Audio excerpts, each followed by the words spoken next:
Hey, you all. Welcome back to Mirror Expressions. Listen, y'all. I don't know why this thing want to be all in my way right now. But anyway, welcome. This is a channel where I share a little bit of myself with you all. And I invite y'all to do the same with me.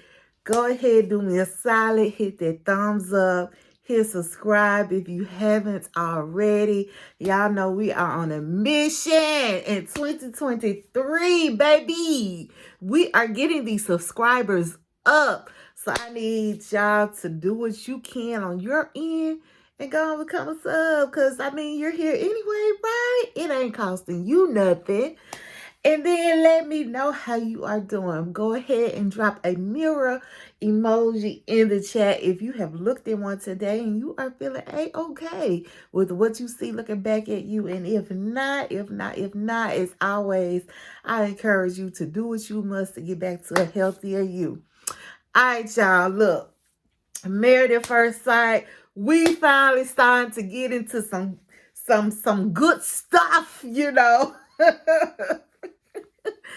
All hell ain't broke loose just yet, but like we are finally past all of that weddings and trying on dresses and trying on tucks and y'all know all that fluff that we can really do without. We are finally beyond that with this episode. So by the end of it, like next week, we gonna be getting into the good. Like, so this episode, we really got them spending their first night together. Then y'all know they get up and go have brunch and lunch with the other people's families.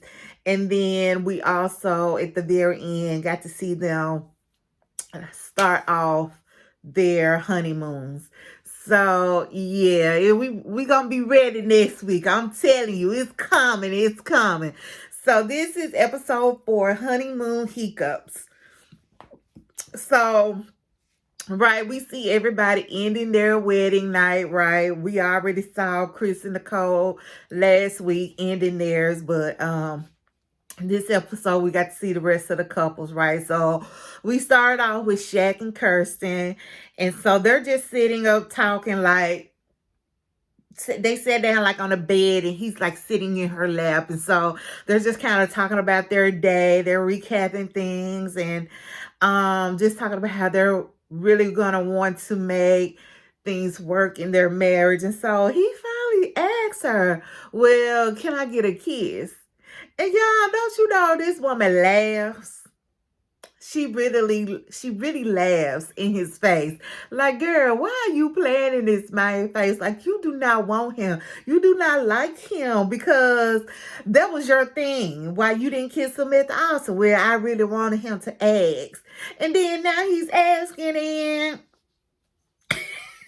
you still said no. Talking about he gonna have to wait.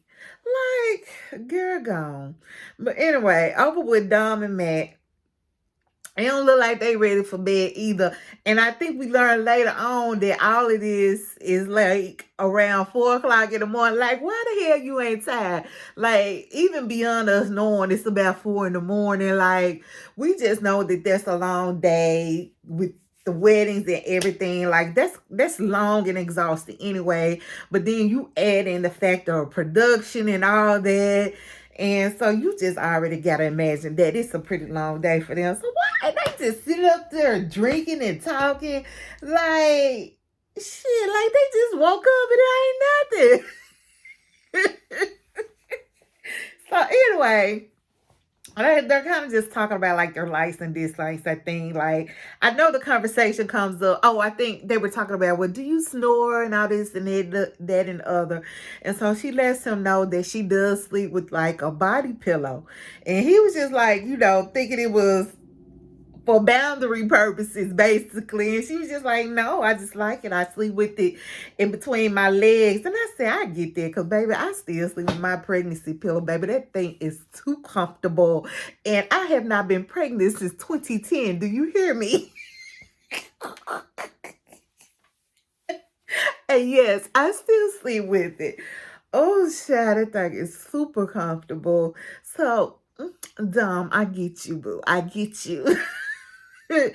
Over with Ayers and Jasmine, she said that she was a little anxious for him to see her because she's getting undressed, taking her makeup off. She's a little anxious for him to see her in her natural state, like with all the glitz and the glam.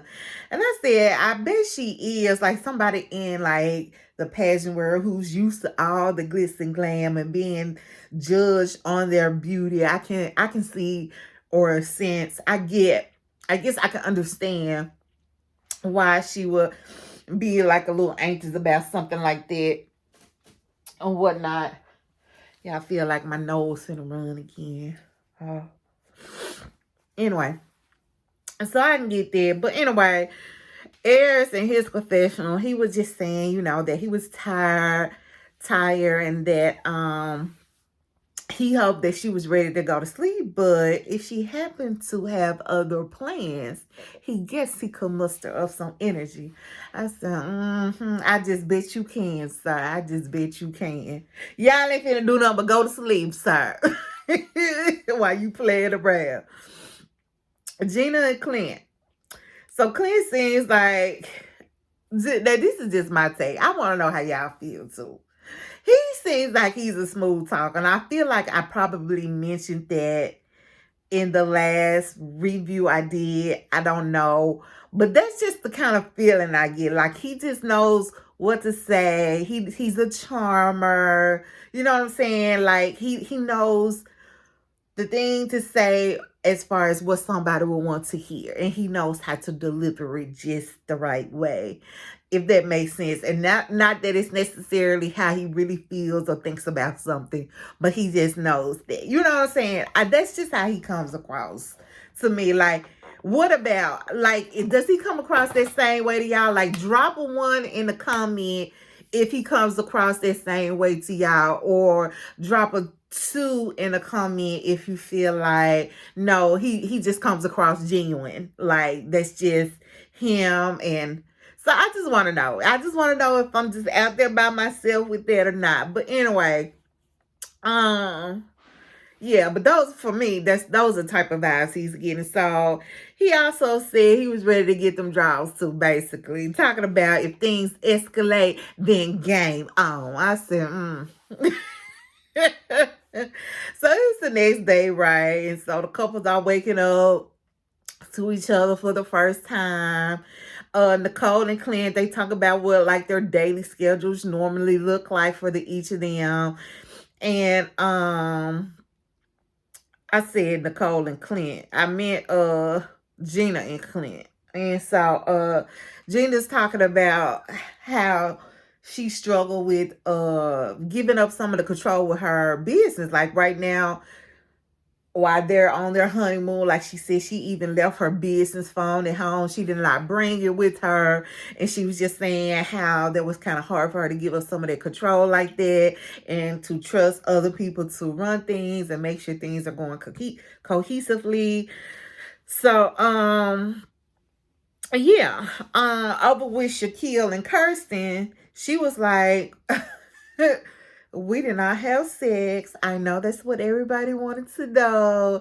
And I'm like, no, boo-boo. Nobody wanted to know that. It didn't even cross our minds that y'all could have even possibly had sex. Like, no, you wouldn't even kiss him. So what makes us think that you were going to really have sex with him? Like, no, honey, nobody thought that. Nobody wanted to know because nobody thought it. Trust. Over with Dom and Mac, they're talking about if she knows how to cook or whatnot. So she said she could throw down a little bit, but that she normally doesn't cook a lot because it's just her.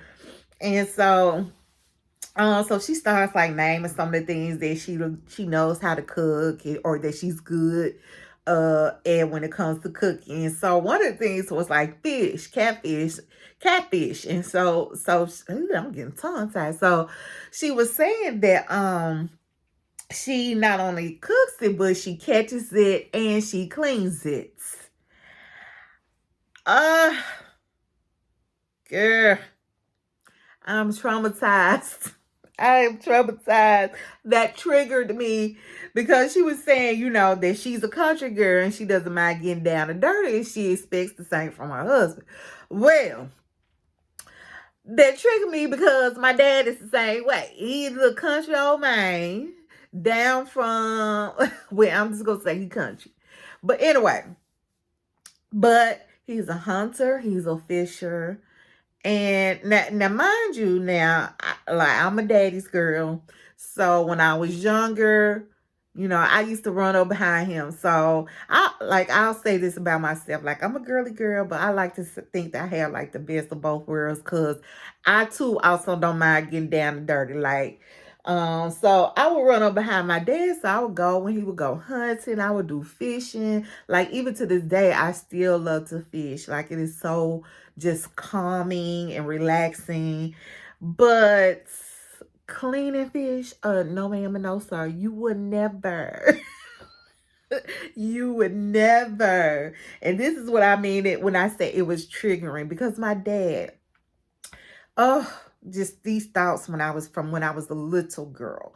He would come home and clean that fish in the kitchen sink. Now, mind you, me and my siblings, we had chores. And one of the chores was cleaning up the kitchen. And we would have to come clean that mess up behind him. It would be fish guts and scales and eyeballs just everywhere. Like, oh my goodness, y'all. Oh my goodness. Like, cleaning a fish, I would never, like, like,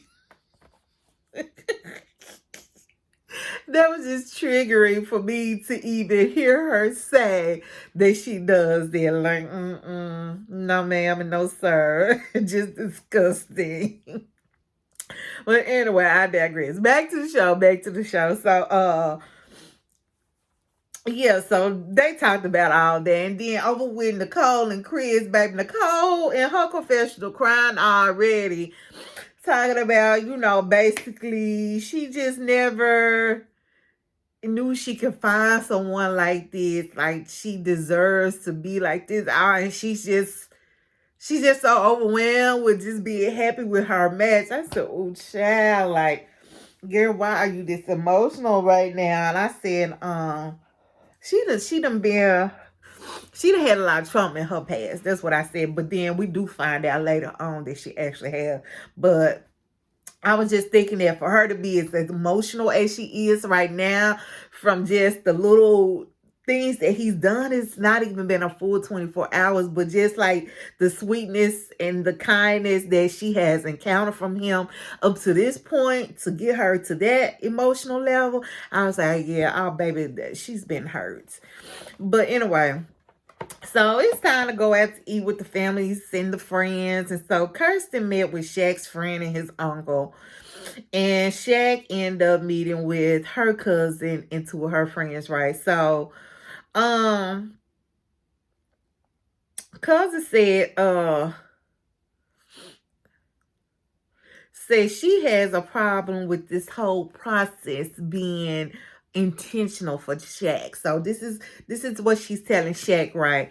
Because Kirsten was very intentional, right? So Fran was just like, how you going to handle things if Kirsten is very reserved? So they know they friend. They know they friend. And they know this probably was not the best process for her. You know what I'm saying? And so, yeah, I said, was it just me? Or was homegirl out now? I'm just going to say, I don't wear the fake lashes or something. And not that I have anything against them. Because, some of them can be really nice looking. Like, especially when they're very natural looking. But some can't. But I was just like, baby, that 1 hour like this.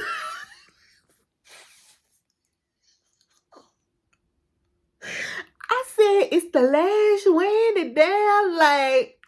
Like these are questions that need answers, because it was they had Hog Girl over there looking like Popeye. Let me stop. Let me stop, y'all. But anyway, so his old friend was just like, well, how are you going to handle things if Kirsten is reserved? And I'm like, it ain't no if. You already know your friend is reserved. You know what I'm saying? And so other homegirl was telling him that basically he is going to be the driver as far as how Kirsten ends up showing up for him. You know what I'm saying? So Meg meets with Dom's mom, aunt, and grandmother. So he sits down and he's like, I want to know, tips, tricks about Dom. Tell me what makes her tick. And so what do y'all have for me? And so Dom's mom was basically like, that ain't how this finna go down. No, sir. We want to know more about you. So grandma pipes up and she's just like, I want to know why you ain't ever been married, engaged. Like, how do you get away? How did you get away from so many women who are out there that want a good man? Like, so basically, like, are you really a good man then? Because why are you single? So Matt goes on to say that, like, basically in his 20s, he was what did he say? He was a rambler, but then in his 30s, he began to get more focused. And so he's at a point in his life where he feels like he's ready. And I'm just like, ready? Ready for what? Bitch, you ain't got no roof over your head. You ain't got a pot to piss in or windows to throw it out of. Like, what are you ready for?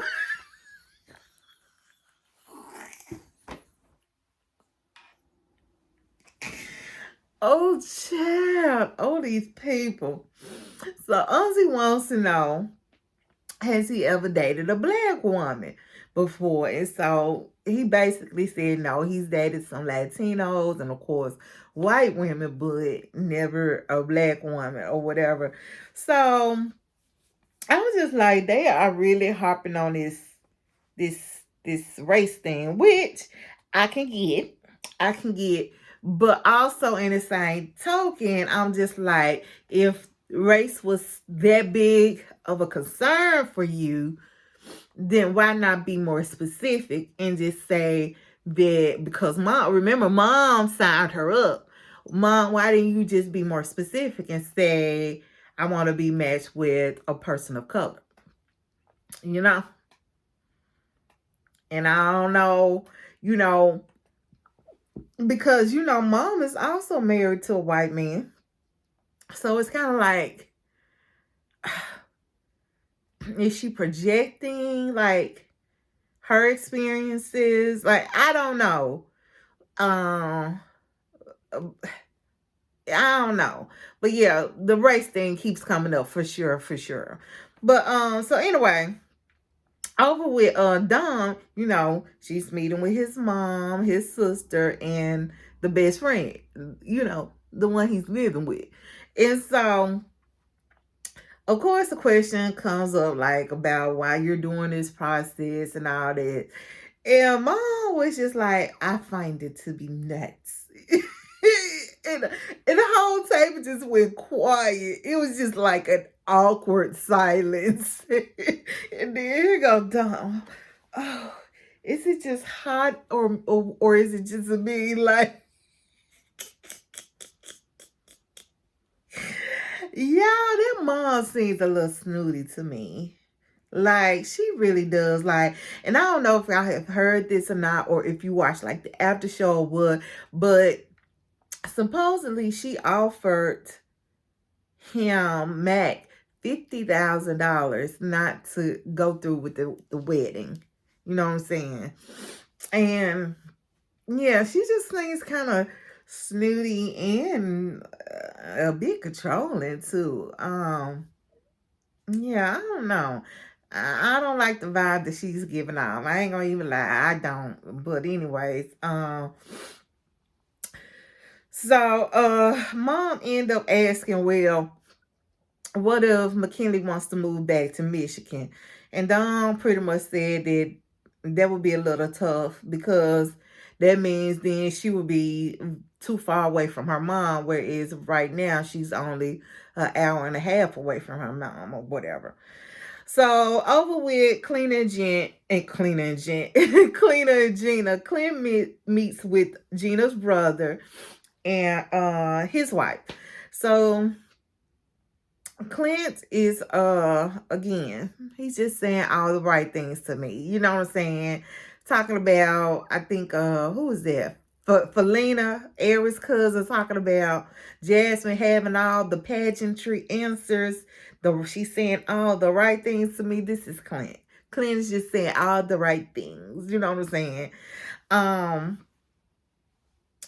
like he goes on to talk about, of course I understand there's going to be conflict, but it's all about how you handle the conflict. I said, yeah, let's see how you really handle the conflict, Clint, because I've seen some of the previews and it doesn't look too good. It does not. It does not look like you are handling the conflict too well. But anyway, sister-in-law said the one red flag that she sees right now is that they are pretty much the same person. They are too much alike. Same exact personality.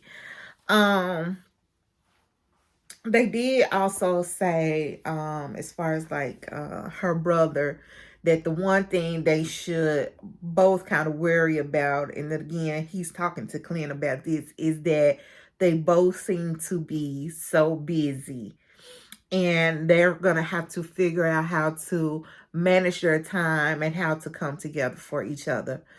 So Gina is meeting with his father and friend, and so she kind of hints that she's not physically attracted to him, or that at least she wasn't right away, because her type is usually tall, dark, and handsome, And all I was thinking, like, because in this moment, Gina, she likes to talk too. I don't know if y'all have picked up on that, but I'm kind of really just starting to pick up on it. Like, she likes to go off on tangent. Like, even in this moment with her talking about, she normally likes tall, dark, and handsome, and he is, ginger and light haired, and she didn't just leave it there. Like, she went on to talk about how, oh, she was in a relationship with this guy that had this color hair, that color hair, and she wasn't attracted to him at first, but then, it was just like too much. Like, yeah, she's definitely a talker. She can go off on little tangents or whatever. Anyway, Chris ends up meeting up with Nicole's mom, her father, her stepdad, and her dad pretty much did all the talking. Like I said, we definitely see where Nicole gets that from. She got that mouth from him and that mouth from him. The shape and how much it runs. So her dad was just like, you know what? I ain't gonna play with you, Chris. Pretty much. Like, at one point, her mom had asked Chris, like, was he ready to be a husband? Did he think he was ready to be a husband? And so Chris was like, well, I think I am. And Nicole's dad basically jumped down the man's throat, was like, what you think? You ain't no thinking. You are now. You are a husband. Or how do you think you're ready? You are a husband. And I was just like, oh, goodness. I said, I bet her dad came across as a bit intimidating to Chris. You know what I'm saying?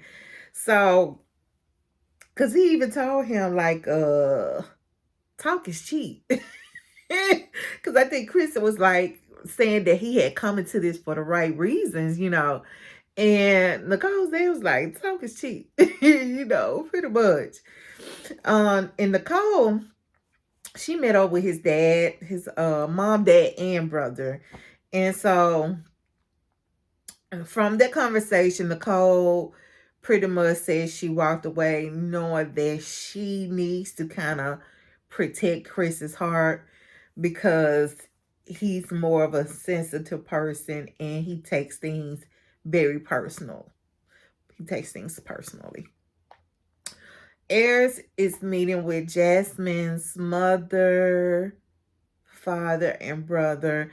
And nothing really to take away there. They actually just seem to be very comfortable.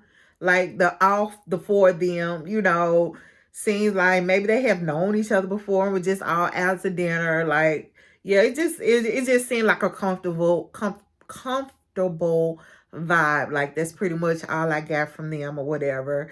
Now on the other hand, Jasmine is meeting with his mom and that cousin Felina. And then I think the other one was another cousin as well. And so Felina's still looking crazy in the face. So she gets yet another confessional, And so the producer asks her, well, what does she think of Aries' new wife? And all of a sudden, Felina wants to become Little Miss Gigglebox. And she just breaks out of all this laughter. She's laughing so hard, she has to walk away out of the view of the camera. And then she comes back. It's just the fact of hearing you call or say he has a wife. Like weird. So, they end up questioning Jasmine if she is really over her ex since the breakup happened like only 7 months ago. And so Jasmine goes on to talk about like, that's just a number. Like usually before a breakup actually happens, things have already happened and you're pretty much already broken up from like your heart anyway, pretty much. Your heart, because your heart is no longer in it. You know what I'm saying? And you kind of start prolonging the actual breakup of things. So anyway, here goes Felina when she was after she gave that answer. You are a pageant sister. Like how you gonna shade the girl for her answer? So basically just saying that she's just saying all the right things. That ain't, that her answer is really bullish, basically. And I ain't like that. I didn't like that. Now, Felina, I was trying to ride with you because I really thought you were trying to protect Aries from dogging another woman out because he was for the streets. But baby, that you doing too much. You doing too much. You are doing entirely too much. So Shaq and Kirsten are talking about things like all the families have now met, and so like they're coming back together. So Shaq and Kirsten are kind of just talking about how things went with each other families, right? And so Shaq talks about how he has these silent battles, and we've kind of heard him mention that before. And so basically, he was just saying that on the outside, his family pretty much seems or thinks that he has it all together, but what they don't see is how he feels so lonely when he comes home and he's by himself. And so Kirsten was pretty much saying that she can relate, and that she fights those silent battles her own self or whatever. Over with Jasmine and Aries, of course, again, they're talking about how their family visits went. And so Jasmine lets him know that Felina is really protective of him and that she thinks that she is too poised and put together and that she is really here for Aries. And that basically Jasmine, that Felina doesn't care how it makes Jasmine feel. But she is going to be that way anyway. I said, yeah, Jasmine is not feeling Felina. And at this point, I really don't blame her. So now we down where the couples are learning where they're going to be going on their honeymoon. You all know how it all goes down. They get the infamous little gift box outside of their doors.